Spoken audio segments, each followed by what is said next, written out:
আজি মই লৈ আহিছোঁ খুব ধুনীয়া এটা কম প্ৰাইচত বনাব পৰা হাউচ কেকৰ ভিডিঅ'। তেন্তে বলক আজিৰ ভিডিঅ'টো আৰম্ভ কৰোঁ। এইফালে মই বেছটো লৈ ল'লোঁ আৰু বেছটো মই 4টা লেয়াৰত কাটিম আৰু ওপৰৰ যিটো টপ লেয়াৰ ডোম চাইজৰ এইটোৰে মই আজি হাউচ বনাম। তেনেহ'লে চাই থাকিব ভিডিঅ'টো খুব ধুনীয়া ইণ্টাৰেষ্টিং এটা ভিডিঅ' হ'ব আৰু নতুন কিবা ট্ৰাই কৰিলে ইণ্টাৰেষ্টিং হয়, নতুন এক্সপিৰিয়েঞ্চ হয়। গতিকে চাই থাকিব, আপোনালোকৰ কেকত ইউজ কৰিব পাৰিব। এইখিনি ওপৰৰ যিটোত মোৰ টপ লেয়াৰ থাকি গৈছিলে তাৰে মই এনেকৈ কাটা কুটা কৰি পেলাই বহুত সময় ভাবি কাটি এনেকৈ টুকুৰা কৰি লৈছোঁ। 2টা ট্ৰায়েংগল আৰু 2টা স্কুৱেৰ কাটি লৈছোঁ।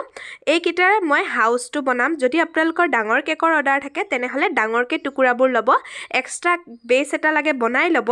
কিন্তু মোৰ যিহেতু সৰু কেক আছিলে মই ওপৰৰ লেয়াৰটোৰেই কমপ্লিট কৰিব পাৰিলোঁ, ঘৰটো বনাব পাৰিলোঁ।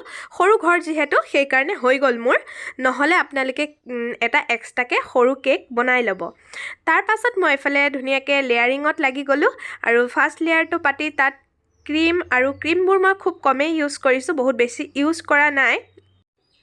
মই ইয়াতে বাটাৰস্কচ ক্ৰাছ ইউজ কৰিম আজি অকণমান, আৰু বাটাৰস্কচ যিটো বজাৰৰ পৰা মাৰ্কেটৰ পৰা পায় সেইটো ক্ৰাছেই মই ইউজ কৰিছোঁ, এক্সট্ৰাকৈ ক্ৰাছ বনোৱা নাই কাৰণ তেওঁলোকে একো কোৱা নাছিলে। মই মোৰ নিজেই প্ৰিফাৰ কৰিছোঁ বাটাৰস্কচ ক্ৰাছটো দিয়া, সেইকাৰণে।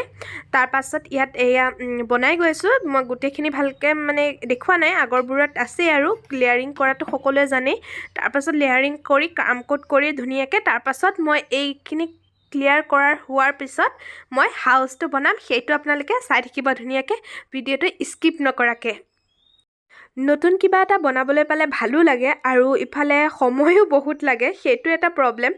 আৰু সময়টো লাগিবই আৰু নতুন ভাবি বনাই থাকিবলৈ।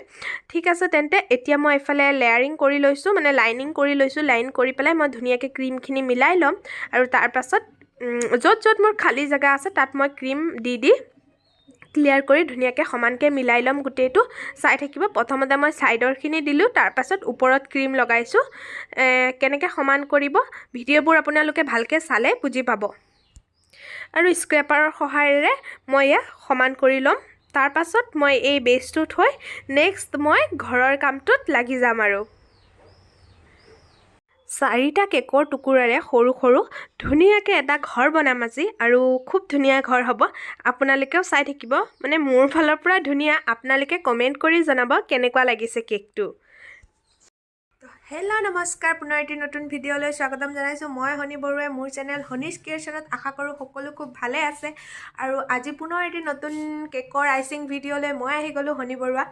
আৰু এইফালে আজি এটা হাউচ কেকৰ অৰ্ডাৰ আছিলে, মানে ওপৰত এটা সৰুকৈ হাউচ বনাই দিব লাগে। সৰু ছোৱালী আছিলে, জিদ কৰিছিলে বোলে, সেইকাৰণে মই এইটো 1 পাউণ্ডৰ কেকতে, মানে হাফ কেজিৰ কেক বনাম আৰু হাফ কেজিৰ কেকতে হাউচটো সৰুকৈ বনাই দিম। কাষ্টমাৰৰ ডিমাণ্ড, গতিকে বনাবতো লাগিবই। কিন্তু তেনেকুৱা প্ৰাইচ নহয়, কম প্ৰাইজত বনাব দিছে, গতিকে ইমান ডাঙৰকৈ নবনাওঁ, জাষ্ট চিম্পলকৈ সৰুকৈ বনাই দিম।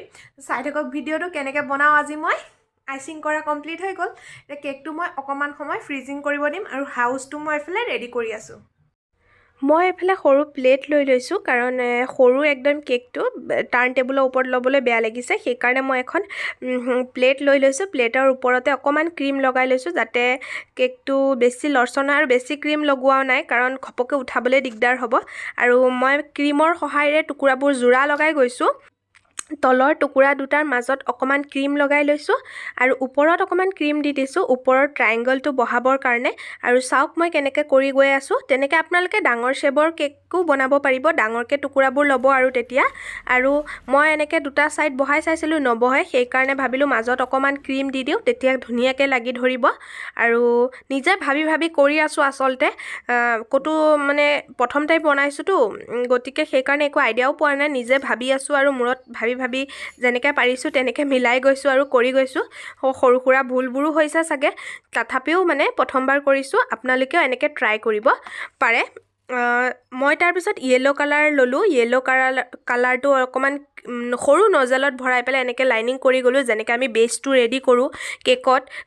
চামকোট কৰা নাই, ডাইৰেক্ট মই ক্ৰীম লগাই দিছোঁ, টুকুৰাকেইটা জোৰা লগাই। আৰু ধুনীয়াকৈ এটা ঘৰৰ শ্বেপ দিবলৈ চেষ্টা কৰিম। মই ইয়াত চাকুখনৰ সহায়েৰে ঘৰৰ শ্বেপ দিবলৈ চেষ্টা কৰিম। প্ৰথমতে অকণমান অসুবিধা হৈছিলে যদিও কৰি তাক আচলতে এই সৰু ঘৰটো বনাবলৈ মোৰ বহুত সময় লাগিছিলে ডাঙৰ বনালেও কিজানি ইমান সময় নালাগিব সৰু বস্তুত কাম কৰিবলৈ খুবেই দিগদাৰ হয় বহুত সময় মিলোৱাৰ পিছত এইটো শেভ হৈছেগে আৰু বহুত বেছি লাগি নাথাকো তাৰ পাছত মই একদম সৰু ফুটাৰ পাইপিং বেগ এটাত ৰেড কালাৰ ললো টিঙৰ মানে ঘৰৰ চালটোৰ আকাৰ দিবৰ কাৰণে মই ইয়াত কৰি গৈ আছো চাই থাকক এনেই ডট দিয়াৰ ধৰণে ইউ টাইপত যাতে চালটো বুজা যায় টিঙৰ নিচিনা এটা শেপ দিবৰ কাৰণে লুক আহিবৰ কাৰণে মই কৰি গৈ আছো তেনেকে দুই সাইডে কৰি লম আৰু প্ৰথমতে কি হ'ব বাকি নহব তেনেকে আচলতে মই ভাবি কৰি থকাৰ কাৰণে সময়টো বহুতেই লাগি গৈছিলে মোৰ কেকটো বনাবলৈ গতিকে কম প্ৰাইসত ললে তেনেকৈ হয় গোটেই দিনটো লগাৰ নিচিনাই হয়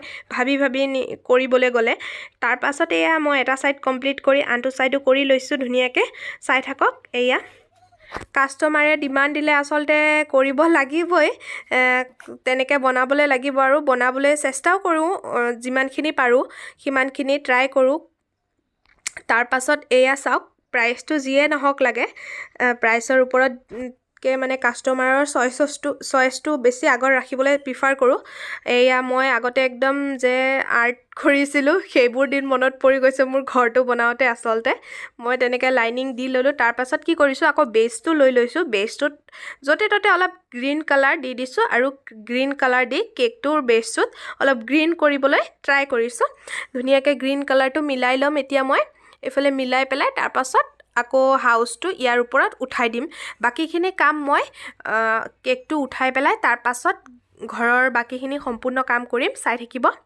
ইয়াতে মই বেছটোৰ ওপৰত অকমান কালাৰ দি লৈছো যাতে কেকটো লৰচৰ নহওক আৰু মই যেতিয়া ঘৰটো উঠাইছো তেতিয়া মই তাৰ ওপৰত একো ষ্টিক দিয়া নাই ষ্টিক ইউজ কৰা নাই ডাইৰেক্ট এনেকৈ ক্ৰীমৰ ওপৰতে আমি যেনেকৈ 2 টিয়াৰ কেক বনালে বহাই দিও তেনেকৈ বহাই দিছো মই ইয়াত কোনো ষ্টিক ইউজ কৰা নাই তাৰ পাছত মই ইয়া উঠাওতে সময়ত অকমান হেৰি হৈ গৈছিলে সেইখিনিত মই অকমান ক্ৰীম লগাই দিছো কেনেকৈ উঠাও ভাবি উঠাই দিলো আৰু তাৰ পাছত অকমান বেয়া হোৱাখিনিত মই ক্ৰীম লগাই দিলো এয়া চাওকচোন কেনেকুৱা লাগিছে ঘৰটো ক'ব দেই প্ৰথম টাইম বনাইছো অকমান ভুল ত্ৰুটি থাকিবই তাৰ পাছত নেক্সট আকৌ বনালে নিশ্চয় ইয়াতকে বহুত ভাল হ'ব তাৰ পিছত মই এটা কুলা কালাৰ ব্লেক কালাৰ কৰি লৈছো ক্ৰীমত আৰু ব্লেক কালাৰ কৰি পেলাই এফালে দৰ্জা খিৰকি সেইবোৰ বনাই যাম বেয়া লগা নাই বাৰু ভালেই লাগিছে নহয়নে বাৰু তাৰ পিছত এয়া খিৰকি দৰ্জা এইবোৰ বনাই দিম চাই থাকিব ভিডিঅটো আৰু কেনেকুৱা লাগিছে ক'বলৈ নাপাহৰিব দেই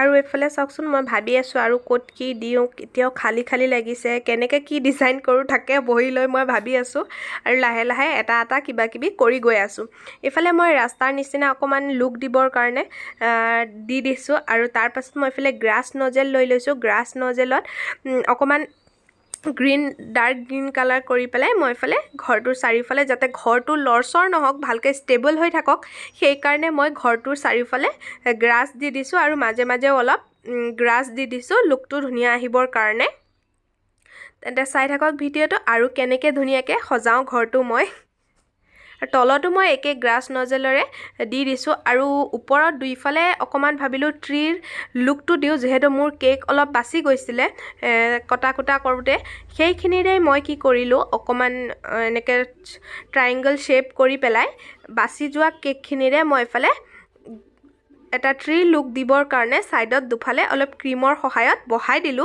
আৰু সেইখিনি মই গ্ৰাছ নজেলৰ সহায়েৰে কালাৰ কৰি দিম আৰু যিখিনি মোৰ ওপৰৰ কেকৰ যি অলপ ক্ৰাম্পছ থাকিছিলে সেই ক্ৰাম্পছখিনিৰে মই ৰাস্তাৰ মাজত দি দিছো যাতে ৰাস্তাৰ এটা লুক আহক সেই কাৰণে দি দিছো সম্পূৰ্ণ হোৱাৰ পিছত মই ধুনীয়াকৈ আপোনালোকক দেখাই আছো আৰু গ্ৰাছ নজেলটোৰে মই এনেকৈ ট্ৰিৰ লুক দিবৰ কাৰণে ঘৰটো সাইডত দি দিছিলো ঘৰটো অকমান খালি লাগি থকাৰ কাৰণে দি দিছিলো কেনেকুৱা লাগিছে জনাব